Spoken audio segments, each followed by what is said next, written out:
Hello my dear students, how are you all.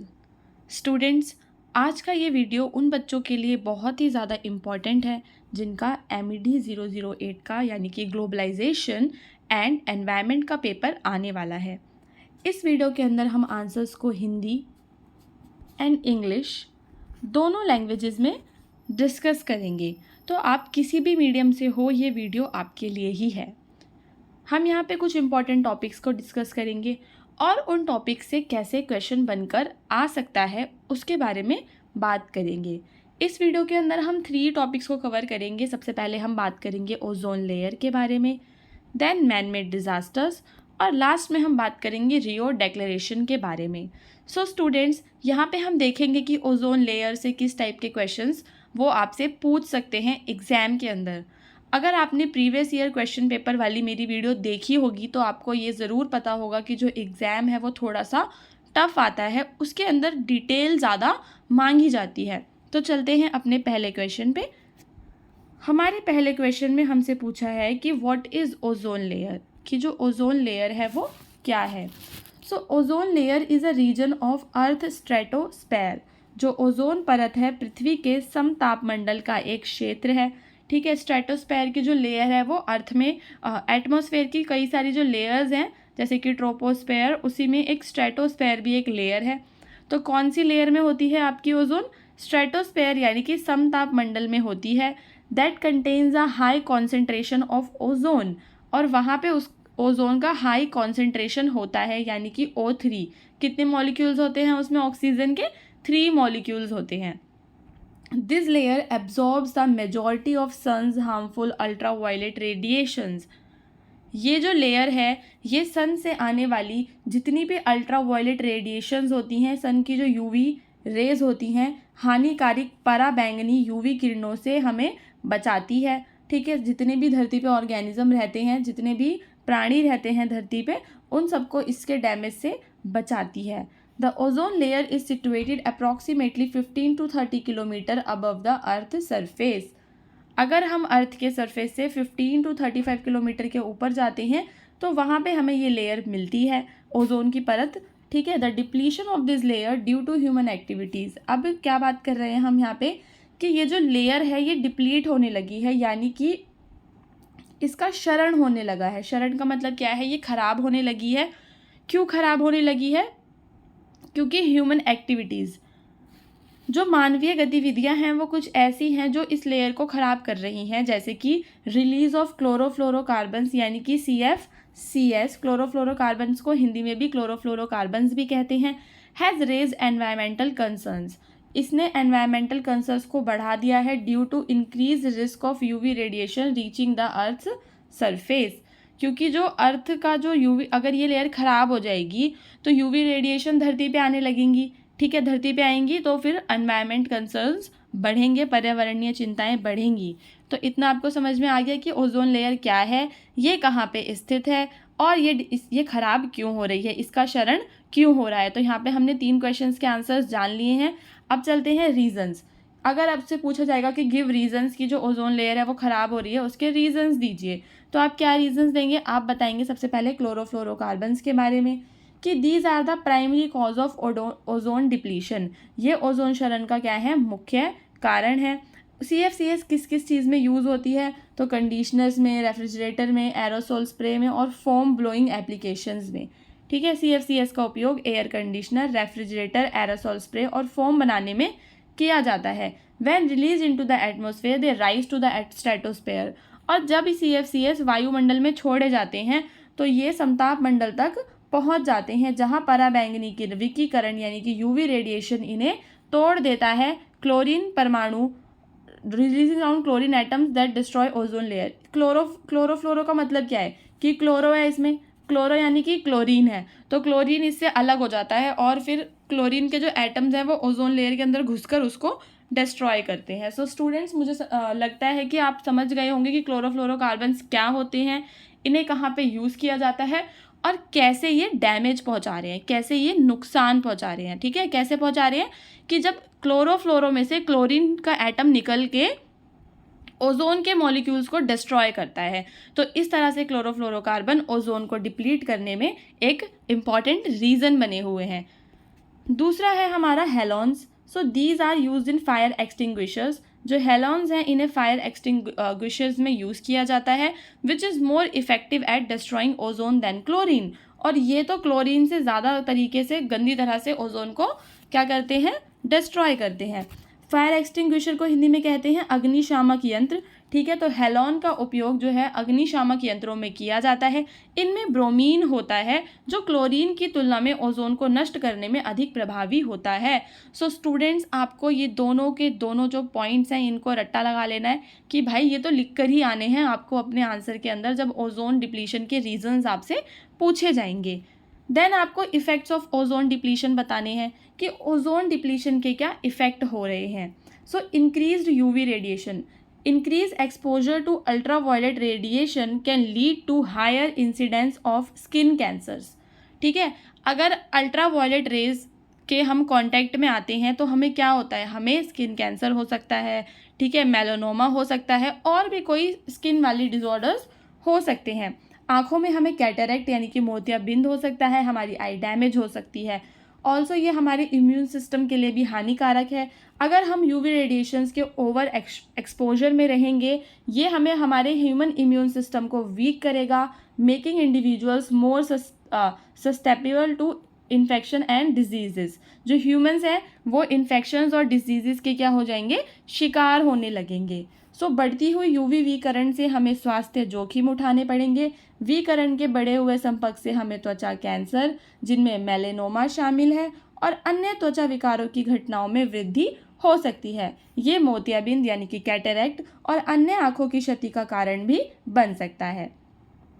ठीक है, अन्य आँखों की क्षति का कारण बन सकता है। ये हमारी प्रतिरक्षा प्रणाली यानी कि हमारे इम्यून सिस्टम को भी कमज़ोर कर देता है, जिससे हम संक्रमण और बीमारियों के प्रति संवेदनशील हो जाते हैं।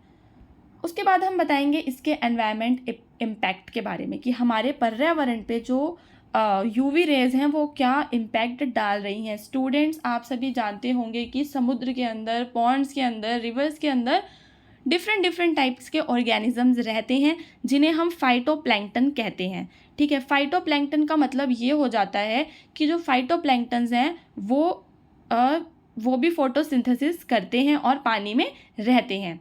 So phytoplankton, the base of aquatic food web, is highly sensitive to UV radiation. ठीक है, फाइटोप्लैंक्टन जो है फूड वेब का बेस है। एक्वेटिक फूड वेब का बेस कैसे है, देखो, अगर आप टेरेस्ट्रियल फूड वेब की बात करो तो सबसे पहले नीचे घास आती है जिसे कोई हर्बीवोरस एनिमल्स खाते हैं, फिर कार्निवोरस एनिमल्स खाते हैं। तो सेम टू सेम जो फाइटोप्लैंक्टन है यानी कि जो पानी में रहने वाले पेड़ पौधे हैं वो भी तो एक्वेटिक फूड का बेस है। बेस का मतलब क्या है, आधार है एक्वेटिक फूड का। तो वो क्या है, यूवी रेडिएशन से बहुत ज़्यादा सेंसिटिव है। Increase UV level can reduce their population. अगर यूवी लेवल बढ़ेगा तो मरीन इकोसिस्टम्स के अंदर यानी कि जो फाइटोप्लैंक्टन्स हैं उनकी पॉपुलेशन कम हो जाएगी और मरीन इकोसिस्टम जो है ख़त्म हो जाएगा, डिसरप्ट हो जाएगा, इफ़ेक्ट हो जाएगा, और फिश और दूसरे मरीन जो लाइफ है वो क्या होंगी, मर जाएंगी। सो समुद्री पारिस्थितिकीय तंत्र में जो फाइटोप्लैंक्टन है, जो जलीय खाद्य जाल का आधार है, वो यूवी विकिरण के प्रति अत्यधिक संवेदनशील होते हैं और उनकी आबादी कम हो जाती है अगर उन्हें यूवी रेडिएशन मिलती है, और बाकी के जो मछलियाँ वगैरह हैं उन पर भी काफ़ी ज़्यादा प्रभाव पड़ता है। फिर हम बात करेंगे टेरेस्ट्रियल इकोसिस्टम की यानी कि स्थलीय पारिस्थितिकी तंत्र की। तो जो हमारा स्थलीय पारिस्थितिकी तंत्र है, यूवी रेडिएशन जो है उसको इम्पेयर कर सकती है।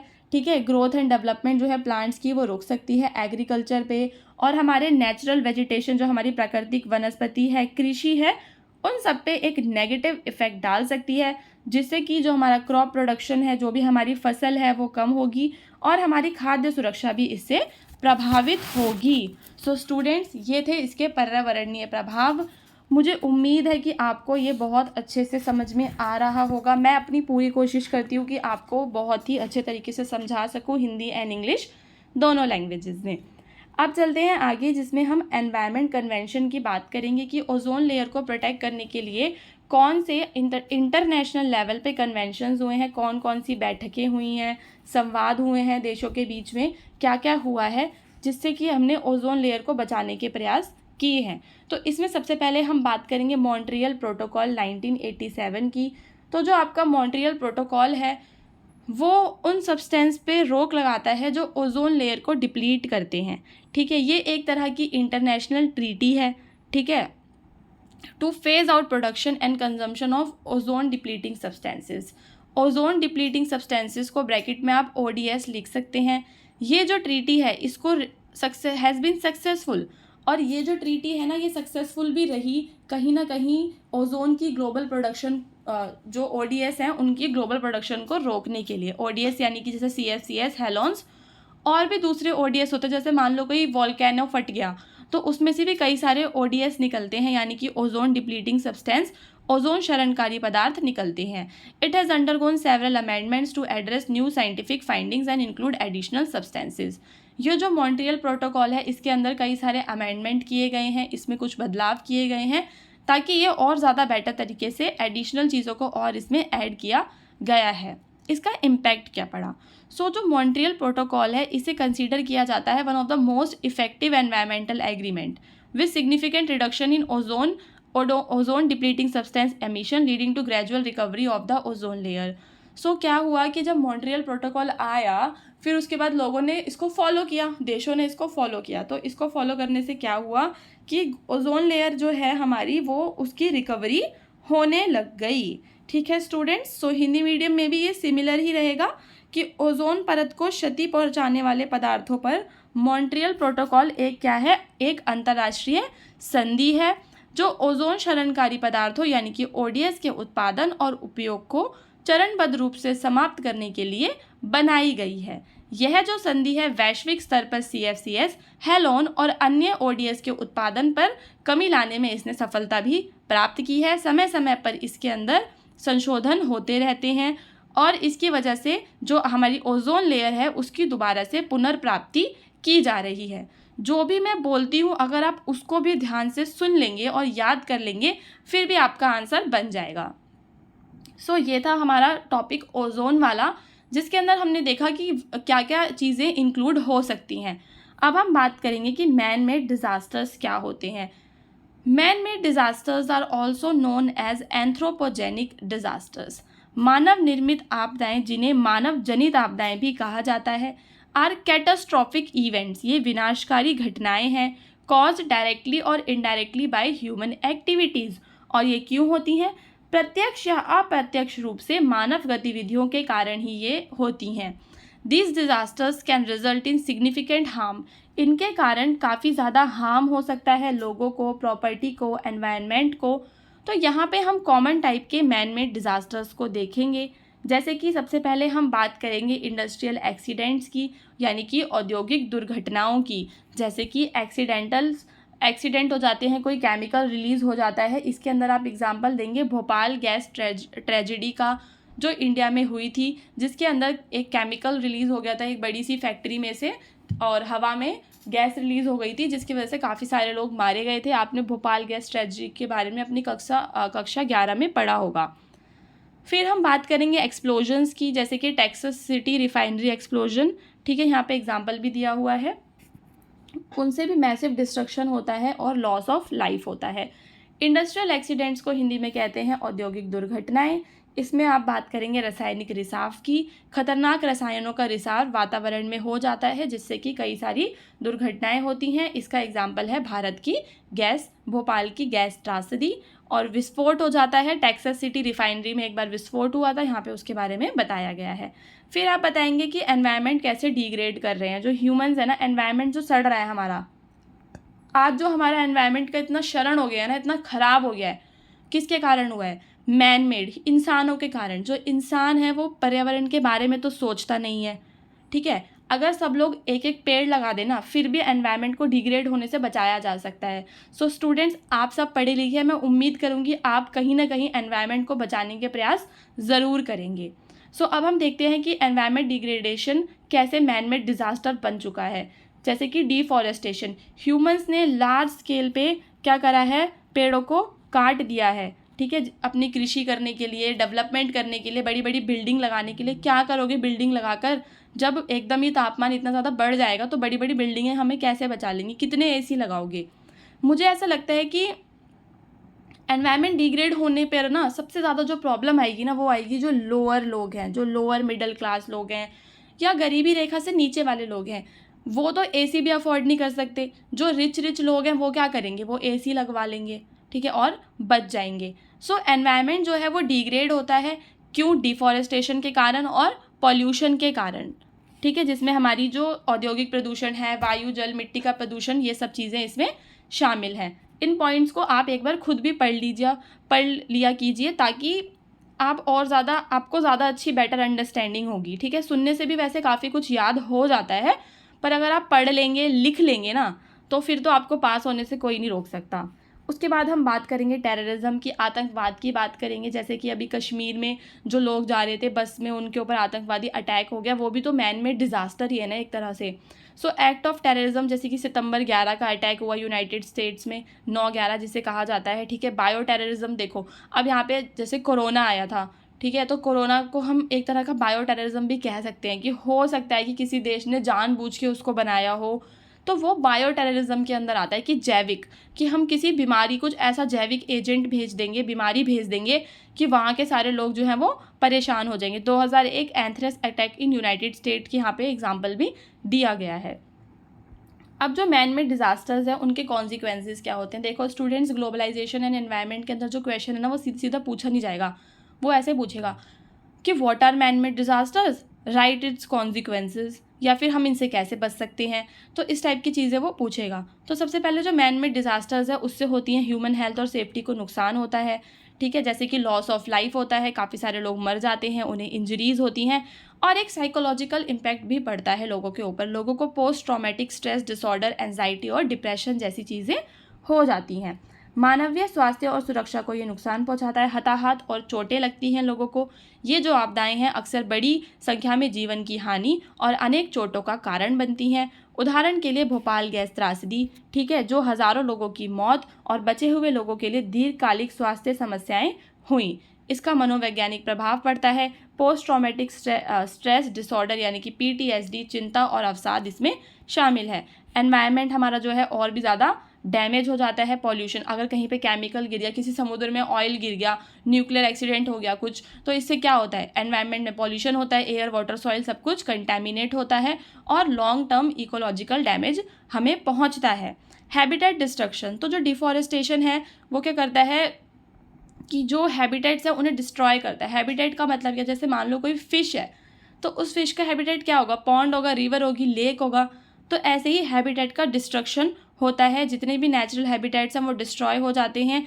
लॉस ऑफ बायोडाइवर्सिटी होता है। सो पर्यावरणीय क्षति की बात में हमने प्रदूषण की बात करी और निवास स्थान की क्षति की बात की है। अब हम बात करेंगे हमारा एक और इम्पॉर्टेंट टॉपिक जो कि रियो डिक्लेरेशन है। सो रियो डिक्लेरेशन क्या है? The Rio Declaration on Environment and Development is a set of 27 principles. Rio declaration में कितने प्रिंसिपल हैं? 27 सिद्धांत शामिल हैं। To guide future sustainable development around the world, जो विश्व भर में भविष्य के सतत विकास का मार्गदर्शन करने के उद्देश्य से बनाए गए हैं। इसे जून 1992 में रियो डी जेनेरियो ब्राज़ील में आयोजित संयुक्त राष्ट्र पर्यावरण और विकास सम्मेलन के दौरान तैयार किया गया था। So when it was produced at the United Nations conference on environment and development UNCD. It is also known as Earth Summit held in Rio de Janeiro, Brazil in 1992. The declaration addresses a wide range of environmental and development issues. ये जो declaration है कई सारे environmental and development issues के बारे में बात करता है। यह घोषणा पर्यावरण और विकास के मुद्दों की एक विस्तृत श्रृंखला को संबोधित करती है। अब हम बात करेंगे कि हमारे रियो डिक्लेरेशन जो है उसके गोल्स क्या क्या हैं। So the Rio declaration on environment and development adopted at the Earth Summit in 1992 aims to promote sustainable development globally. यह सतत विकास को बढ़ावा देने के लिए बनाया गया है। इसके जो गोल्स हैं हम उन्हें कह सकते हैं, पहला गोल कह सकते हैं इसका सस्टेनेबल डेवलपमेंट यानी कि integrating environmental protection and economic development to ensure that sustainable development क्या है कि जो हमारी प्रेजेंट की नीड्स हैं वो तो मिले ही मिले, वो तो पूरी हो ही हो, पर हमारी फ्यूचर जनरेशन की जो संसाधनों को यूज़ करने की जो क्षमता है वो कॉम्प्रोमाइज़ ना हो। सो रियो डिक्लेरेशन पर्यावरण और विकास पर 1992 में पृथ्वी शिखर सम्मेलन में अपनाई गई थी, जिसका उद्देश्य वैश्विक स्तर पर सतत विकास को बढ़ावा देना है। पर्यावरण संरक्षण और आर्थिक विकास को एकीकृत करना ताकि वर्तमान आवश्यकताओं को पूरा किया जा सके बिना भविष्य की अपनी आवश्यकताओं को पूरा करने की क्षमता को प्रभावित किए। तो सतत विकास की डेफिनेशन तो आप ज़रूर लिख कर आएंगे एग्ज़ाम के अंदर, कहीं ना कहीं किसी न किसी आंसर में ज़रूर चेप देना इसको, ठीक है। अब चलते हैं ग्लोबल पार्टनरशिप के बारे में बात करते हैं कि जो रियो डिक्लेरेशन है वो कैसे ग्लोबल पार्टनरशिप के लिए एम करता है। So fostering a spirit of global cooperation among nations, sectors and individuals to achieve sustainable development. ये क्या करता है, राष्ट्रों, क्षेत्रों और व्यक्तियों के बीच वैश्विक सहयोग की भावना को बढ़ावा देता है, एनहांस करता है cooperation between the develop and developing countries. वो देश तो विकसित हो चुके हैं वो, और डेवलपिंग है जो भी विकासशील हैं, उनके बीच में कॉपरेशन यानी सहयोग को बढ़ाता है, आम लेकिन विभिन्न जिम्मेदारियों को पहचानते हुए। Recognising the common but differentiated responsibilities, कहने का मतलब ये है कि जो हमारा एनवायरनमेंट है ना वो हमारी कॉमन रिस्पॉन्सिबिलिटी है पूरी दुनिया की, सिर्फ इंडिया की नहीं है या फिर सिर्फ अमेरिका की नहीं है। एनवायरनमेंट को बचाना क्या है कि सारे देशों की एक साझी जिम्मेदारी है।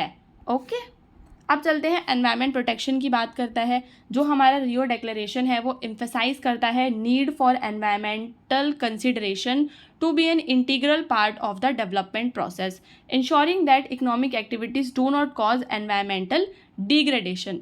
तो जो हमारा रियो डिक्लेरेशन है वह विकास की प्रक्रिया का एक अभिन्न अंग बनने के लिए पर्यावरणीय विचारों की आवश्यकता पर जोर देता है, ठीक है, और सुनिश्चित करता है कि जितनी भी आर्थिक गतिविधियां हो रही हैं वो हमारे एनवायरनमेंट को डैमेज ना पहुंचाएं, पर्यावरण को क्षरण ना पहुंचाएं। पॉल्यूटर पेज प्रिंसिपल, ये इसका सबसे ज़्यादा इम्पॉर्टेंट है। ये जो आपको है ना, अगर आप ये लिख के आओगे ना तो ज़्यादा अच्छे मार्क्स मिलेंगे, क्योंकि ये कोई ना बना के नहीं लिखता, जब कोई पढ़ेगा तभी उसको पता चलेगा, ठीक है। सो पॉल्यूटर पेज प्रिंसिपल का मतलब क्या है, promoting the principle that polluter should bear the cost of pollution, encouraging economic instrument to internalize environmental cost। यहाँ पे क्या पता है क्या बात की जाती है कि जो पॉल्यूटर्स हैं वो ही पे करेंगे कॉस्ट ऑफ पॉल्यूशन। जो देश जितना पॉल्यूट कर रहा है या जो बड़ी कंपनी जितना पॉल्यूट कर रही है उसको उतना ही पे करना पड़ेगा, ठीक है, उतना ही उसको क्या करना पड़ेगा, पे करना पड़ेगा, लागतों को भरना पड़ेगा। अब अमेरिका जैसे देशों ने अपना इंडस्ट्रियलाइजेशन जब पहले किया तब इन्होंने कितना धुआं उड़ाया होगा, सोचने वाली बात है, ठीक है। जब अमेरिका में हुआ या इंग्लैंड में मान लो ब्रिटिशर्स ने इंडस्ट्रियलाइजेशन यानी कि औद्योगिकरण किया था तो कितना धुआं उड़ाया होगा जो एनवायरनमेंट में गया होगा, जो आज भी एनवायरनमेंट के अंदर ही है। लेकिन आज जब भारत जैसे देश अपना विकास करते हैं तो वो लोग हमारे ऊपर क्या लगा देते हैं, ट्रीटीज़ लगा देते हैं, ये फॉलो करो वो फॉलो करो, इससे ज़्यादा कार्बन इमिशन नहीं कर सकते आप, इस तरह की बातें करते हैं वो। आज जब हमारी विकास की बारी आई तो कहीं ना कहीं वो लोग रिस्पॉन्सिबल हैं, जो डेवलप कंट्रीज़ हैं वो रिस्पॉन्सिबल हैं एनवायरनमेंट को डैमेज पहुंचाने के लिए, ना कि वो कंट्रीज़ जो अभी अंडर डेवलप हैं। अब कोई तो ऐसा देश है, भूटान ही मान लो, जो बिल्कुल भी पॉल्यूशन नहीं फैलाता, ठीक है, तो फिर उसका क्या है मतलब है कि वो पे करे या वो किसी ट्रीटी को साइन करे, वो क्यों करेगा जब उसने कभी कुछ किया ही नहीं। उसके बाद हम बात करेंगे सस्टेनेबल यूज़ ऑफ रिसोर्सेज की। इसके अंदर बात की जाती है कि जितने भी हमारे रिसोर्सेज हैं हम उनको सस्टेनेबली यूज़ करें, ठीक है, ताकि वो लंबे समय तक चलें। सो स्टूडेंट्स, ये थे हमारे MED 008 के इम्पॉर्टेंट क्वेश्चंस के वीडियोस। नीचे कमेंट करके ज़रूर बताया कीजिए कि आपको जो वीडियो है कैसा लगा, एंड ऑल्सो अगर आप चैनल को सब्सक्राइब करेंगे तो मुझे काफ़ी अच्छा लगेगा, ठीक है। तो चैनल को सब्सक्राइब करना ना भूलें। और हाँ, कमेंट करके आप ये भी बताना कि नेक्स्ट आपका जो भी एग्ज़ाम है वो किस डेट पे है और कौन सा एग्ज़ाम है, ठीक है, ताकि मैं उसके प्रीवियस ईयर को क्वेश्चंस को पहले एनालाइज करूँ, देन फिर उसके आंसर्स बना के आपके लिए लेके आ सकूँ। क्योंकि ये थोड़ा सा टाइम टेकिंग प्रोसेस होता है तो इसमें थोड़ा सा मुझे भी वक्त लगता है आपके लिए वीडियो लेके आने में। सो अगर आप सब्सक्राइब करेंगे, वीडियो को लाइक करेंगे तो मुझे थोड़ी सी खुशी होगी। ठीक है।